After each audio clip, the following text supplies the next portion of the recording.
Bonsoir, chers auditeurs plateforme d'Éco-Soudanais. Et ce soir, on va aborder notre deuxième épisode de notre émission Éco-Soudanais, cette émission qui concentre sur les événements politiques au Soudan.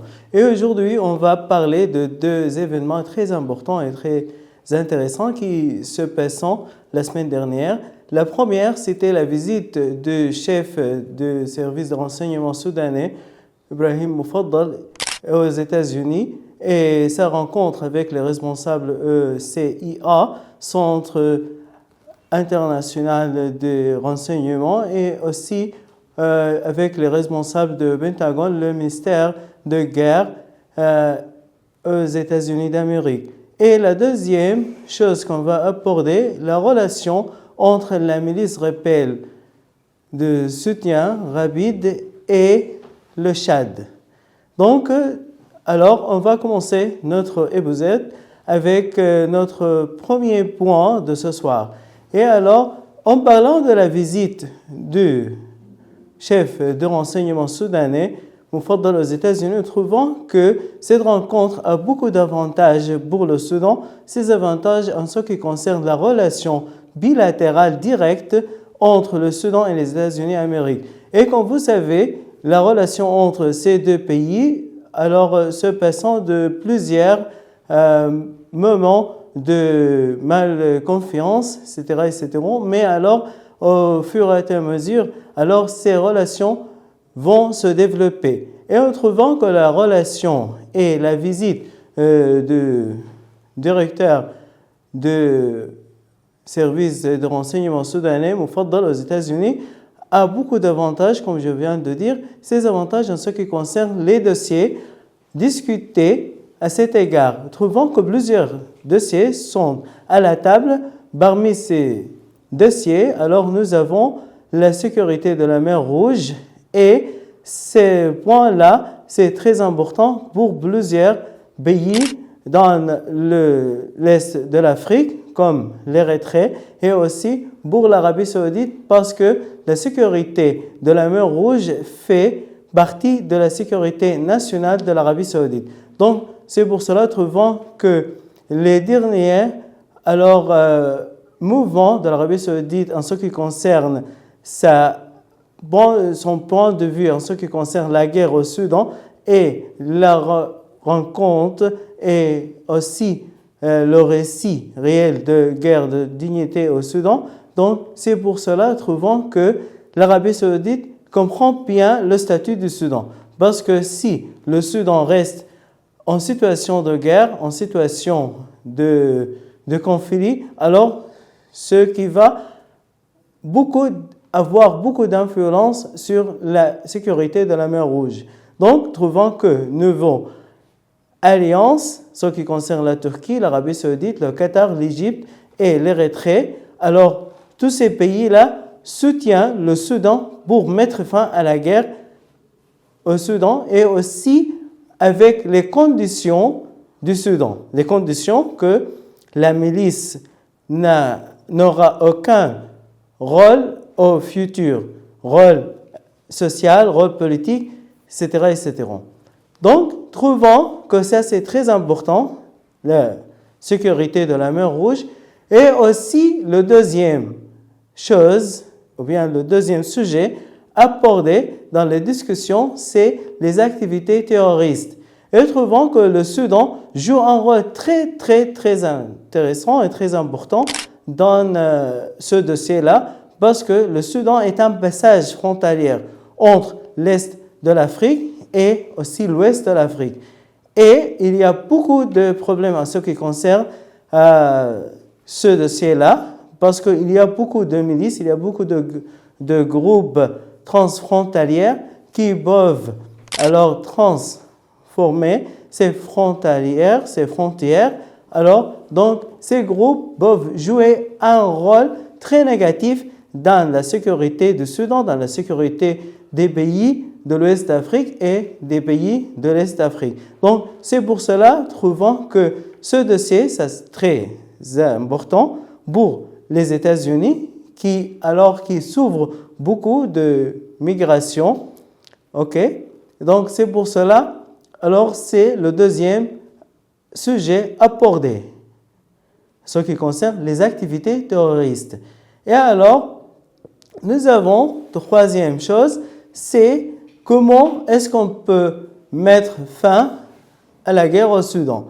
Et cette question-là se déroule toujours dans les tables de discussion parce que la milice et alors les spawners, alors régionales, payent beaucoup d'argent avec beaucoup d'équipements militaires, beaucoup d'équipements logistiques, mais alors à la fin, les milices ont tout à fait échoué à arriver à ces objectifs. Donc c'est pour cela, alors la question aujourd'hui, comment est-ce qu'on peut trouver une solution légale pour la guerre au Soudan? C'est la question discutée entre le côté soudanais et le côté États-Unis d'Amérique.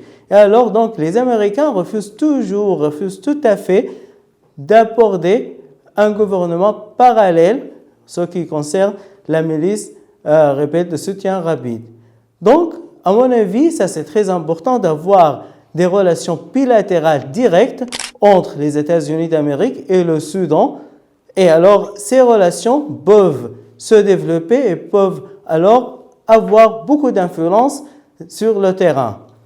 Alors, le deuxième point à aborder aujourd'hui dans notre épisode, c'est la relation entre le Tchad et la milice de soutien rapide. Alors, trouvons que le Tchad est un des pays qui soutient la milice de soutien rapide tout au long de la guerre au Soudan, alors par les hôpitaux, alors les terres, les aéroports ouverts pour soutenir la milice. Mais alors, à la fin, il faut que les Tchadiens, le président tchadien, Mohamed Idriss Déby, regardent dans le contenu de son pays. Alors, le pays a beaucoup de problèmes sociaux, problèmes ethniques, problèmes politiques. Donc, c'est pour cela, trouvant qu'il y a beaucoup de conflits, de malcompréhension entre les composants de la société tchadienne. Donc, c'est pour cela, trouvant que la guerre au Soudan va passer au Tchad. Pourquoi? Parce que, comme je viens de dire, la milice de soutien rapide alors, a échoué à gouverner le Soudan. Il était à Khartoum, il était à Gezira, il était à Sinnar, mais à la fin, tout à fait perdu ces sites. Alors, maintenant, la milice seulement au Darfour. Et il n'a aucune solution, aucun chemin de retourner vers l'est du Soudan, vers le centre du Soudan. Mais alors, qu'est-ce qu'il va faire? Il va toujours vers l'ouest de l'Afrique. Pourquoi vers l'ouest? Parce que ici, en parlant de composantes ethniques, composantes entre les membres des milices de soutien rapide et alors aussi les tribus que trouve au Tchad, que trouve au centre d'Afrique, que trouve au Mali, etc., etc. Donc, c'est pour cela, trouvant que la milice va faire beaucoup de problèmes pour le président tchadien et va alors essayer de mettre fin à son pouvoir, à son gouvernement au Tchad. Donc, c'est pour cela, trouvant que la guerre au Soudan va se déplacer au Tchad.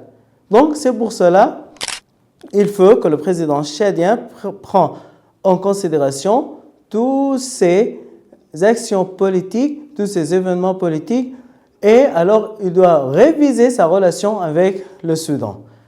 Donc, trouvant dans ces jours qu'il y a beaucoup de mouvements, il y a beaucoup d'actions politiques en ce qui concerne la guerre au Soudan. Il y a des gens qui parlent d'une trêve humanitaire pour le Tchad. Et alors, mais la question qui s'impose toujours, alors comment est-ce qu'on peut accorder, comment est-ce qu'on peut avoir cette trêve humanitaire? Parce que quand on dit trêve humanitaire, c'est-à-dire alors que les camions des aides humanitaires, les organisations internationales peuvent donner ces aides aux gens qui s'ouvrent au Darfour. Mais alors, ce n'est pas la peine de mettre la chance à la milice de soutien rapide de repositionner, d'avoir aussi des équipements militaires, des armes, etc., etc.